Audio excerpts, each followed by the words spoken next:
Opposition లేకపోతేనేం మాకు మేమే opposition అవుతాం, ప్రశ్నించే గొంతులమవుతాం, ప్రజా సమస్యలపై ఒంటి చేత్తో పోరాడతామనే రీతిలో సాగుతున్నాయి ఏపీ అసెంబ్లీ సమావేశాలు. శాసన మండలిలో అయితే మంత్రుల్ని నిలదీయడంలో వైసీపీ ధీటుగా పోరాడుతోంది. ఇక డిఎస్సి పోస్టింగ్లు, వైజాగ్లో మెట్రో రైల్ ప్రాజెక్టు, విజయనగరంలో డయేరియా ఇష్యూ, గిరిజన ప్రాంతాల్లో డోలీ బెత్తలు, ఇలా సమస్య ఏదైనా చర్చ మాత్రం ఘాటుగానే జరిగింది. బడ్జెట్ ప్రసంగం తర్వాత బుధవారం సమావేశమైన అసెంబ్లీలో స్వపక్ష ఎమ్మెల్యేలే విపక్ష పాత్రను పోషించి ప్రశ్నలతో మంత్రుల బుర్రల్ని వేడెక్కించారు. విశాఖ మెట్రోపై ప్రశ్నించిన గాజువాక ఎమ్మెల్యే పల్లా శ్రీనివాస్ 6 ఏళ్ల కిందటే అప్పటి టీడీపీ ప్రభుత్వం విశాఖ మెట్రోపై ప్రతిపాదనల్ని పంపిందని, కానీ వైసీపీ ప్రభుత్వం నిర్లక్ష్యం చేసిందని గుర్తు చేశారు. 1998 డిఎస్సీలో ఇంకా పోస్టులు దక్కని 1000 గొర్రెలు మేకలు పెంచుతూ నెలకి 5 లక్షలు సంపాదిస్తున్నారు తాహేర్ గారు. మీరు ఆయన నుండి నేర్చుకోవాలా? అయితే ఇప్పుడే ఫ్రీడమ్ యాప్ని డౌన్లోడ్ చేసుకోండి.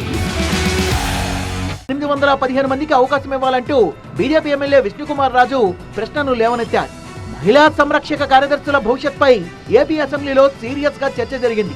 వాళ్ళ విధులపై క్లారిటీ ఇవ్వాలంటూ ప్రభుత్వాన్ని నిలదీశారు ఎమ్మెల్యే కోన రవికుమార్. ఏపీ అసెంబ్లీ సమావేశాల్లో ఆసక్తికర సన్నివేశం చోటు చేసుకుంది. వచ్చిన అవర్లో ప్రభుత్వానికి వైసీపీ సభ్యులు వేసిన ప్రశ్నలు ప్రస్తావనకు వచ్చాయి. కానీ ప్రశ్నలు వేసిన వైసీపీ ఎమ్మెల్యేలు సభకే రాలేదంటూ ఖాళీ కుర్చీల్ని చూపించారు స్పీకర్. ప్రశ్నోత్తరాల తర్వాత బడ్జెట్ పద్దులపై చర్చ జరిగింది. 3 బిల్లుల్ని శాసనసభలో ప్రవేశపెట్టింది ప్రభుత్వం. 2కి మించి పిల్లలున్న వాళ్ళు స్థానిక సంస్థల్లో పోటీకి అనర్హులన్న నిబంధనను తొలగిస్తూ పంచాయతీరాజ్, మున్సిపల్ చట్టాల్లో సవరణ బిల్లును ప్రవేశపెట్టారు. ఏపీలో డయేరియా వ్యాప్తి, మరణాలపై శాసన మండలిలో హాట్ గా డిబేట్ జరిగింది. ప్రభుత్వ నిర్లక్ష్యం వల్లే డయేరియా వ్యాప్తి జరిగిందని, మరణాల సంఖ్యను కూడా ప్రభుత్వం నిర్ధారించడం లేదని వైసీపీ ఆరోపించింది. సుమారు 13 మంది చనిపోయారు ఈ డిసీజ్ వల్ల. ఇవన్నీ జరుగుతుంటే మంత్రి గారు వస్తే ఏమీ లేదని చెప్పడం. ఈ క్రాప్ ఉచిత పంటల బీమా పథకంపై ఏపీ శాసన మండలిలో వాడివేడిగా చర్చ జరిగింది.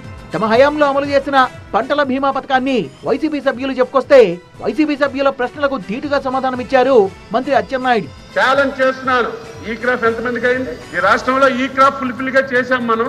ఏ సచివాలయం దగ్గరికి వెళ్ళండి, ఈ క్రాప్ జరగలేదు. శాసనసభలో విపక్షం లేని లోటును స్వపక్షమే తెచ్చగా మండలిలో అపోజిషన్ ఎమ్మెల్సీలు కూటమి సర్కార్ను ప్రశ్నలతో కార్నర్ చేశారు. టోటల్ గా అసెంబ్లీ బడ్జెట్ సమావేశాల 2వ రోజు హాట్ గా ముగిసింది.